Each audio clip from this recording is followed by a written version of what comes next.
السلام علیکم ورحمت الله وبرکاته. سماک ټي وي چینل کې درته هر کله امید لرم چې تاسو به ټول روغ جوړ خوشاله به د جون په موضوع کې به عزتمندو. نن یو افسوسناک او دردناک واقعیا رامخې ته شوې ده. په اریپور کې پلار او زوی چا ظالمانو ډیر په بد حال باندې قتل کړي دي. اخر په څه وجه قتل کړي دي، ولې ورسره دومره غټ ظلم وکړو؟ راځئ دوستانو دا ټول معلومات موږ سره په دې ویډیو کې وګورئ چې پورا معلومات نه خبر شي. کو تاسو موږ سره په دې ویډیو کې وي مهرباني کې زموږ دا چینل ما در سره سبسکرایب کړئ، خو کو سره ټلې نشانه وي چې هر یو معلوماتي ویډیو تاسو ته په اسانه سره ملاويږي.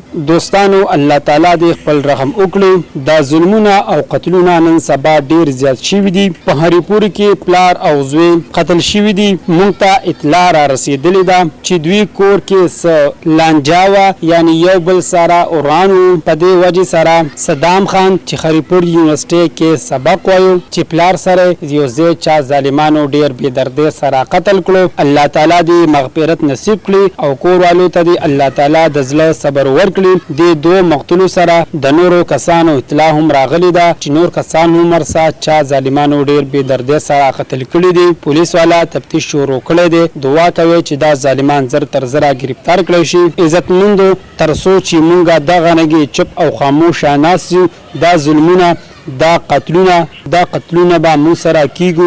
روزه د دې ظالمانو خلاف یو شی یو موټی شی په کلکه د دوی د خلاف आवाज اوچت کړي. حکومت نه په کلکه غوښتنه وکړي چې دا قاتلان دا ظالمان د معاشرې نه مکمل صفا کړي شي چې نور مسلمانان نور انسانان ته په امن او سکون کې زندگی تیر کړي. کو داسم اونکلا نو دا ظالمان قاتلان به ورځ نور هم زیاتیږي.